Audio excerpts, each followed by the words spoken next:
তোমরা ভাবছো তো যে এইটুকু বাচ্চাকে কেন কোল্ড ড্রিঙ্কস দিচ্ছি আমি? ও জানো তো আমরা দুজনে মিলে খাচ্ছিলাম, ও সেই দিকে প্রায় 1.25 ঘন্টা ধরে সময় নিয়ে কেঁদে গেছে, কেননা ও কোল্ড ড্রিঙ্কস খাবে। লাস্টে না থাকতে পারে ঢাকনাই করে ঢেলে একটুখানি যে দিয়েছি। আর লিমকাতে তো প্রচণ্ড ঝাঁজ, ও তো খেতে পারবে না। আর মুখটুক কেমন করে এবার দেখলেই পালাচ্ছে।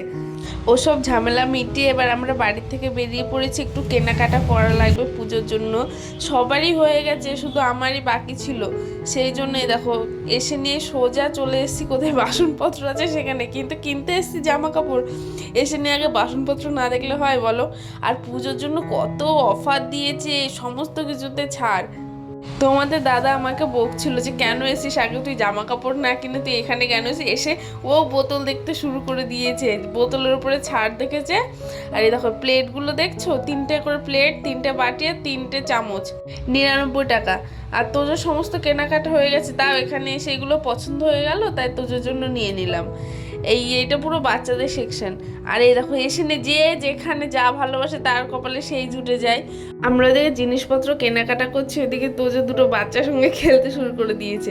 যেই ডেকেছে দেখো বাই দিয়ে চলে আসছে। এখন আমাদের হয়ে গেছে, এদিকে আমাদের কেনাকাটাও কমপ্লিট হয়ে গেছে। অনেক বেজে গেল জানো তো ঘুরতে ঘুরতে।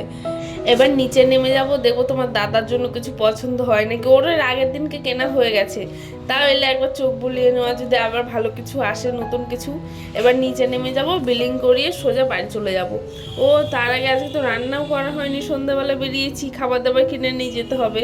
এ দেখো এইটা ওর পছন্দ হয়ে গেছে, তো এবার এটা সাইজ খোঁজাখুঁজি চলছে। ও খুঁজতে থাকুক, আমরা যাই বলো। আমার যেরকম জিনিসপত্র পছন্দ করতে প্রচণ্ড সময় লাগে, তোমাদের দাদার আবার জিনিসপত্র পছন্দ হয়ে যায় চট করে, যেটা দেখবে সেটাই ভালো লাগে। সাইজগুলো ওনার পছন্দ হয় না, এটা নেবে না ওটা নেবে, সেটা ভাবতে ভাবতে আমার পুরো মলের 2 চক্কর লাগানো হয়ে যায়।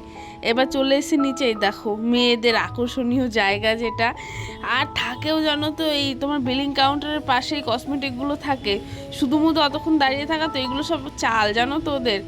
শুধুমুধু দাঁড়িয়ে থাকা হয় অনেকক্ষণ ধরে, একটু দেখলো, দেখেই তো নিতে ইচ্ছে করলো, বেরিয়ে পড়েছে। দেখেছো রাস্তাঘাট পুরো ফাঁকা, কেউ নেই। যখন এলাম লোকে ঠিক ঠিক করছিল ভিড়েতে পুরো। দেখো চলো, এইসব খালি কটা বাজে বলো তো? 10টা। কিছু খাওয়াও হয়নি জানো তো, সেই সন্ধ্যাবেলা বেরিয়েছি।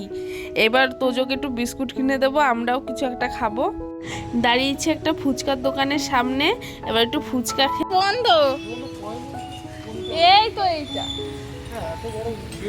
এইটা গো। ফুচকার দোকানের পাশে রুটির দোকান, আমরা ওদিকে ফুচকা খাচ্ছি, এদিকে তোমাদের দাদা বললো তাহলে রুটিটা বলে আসি।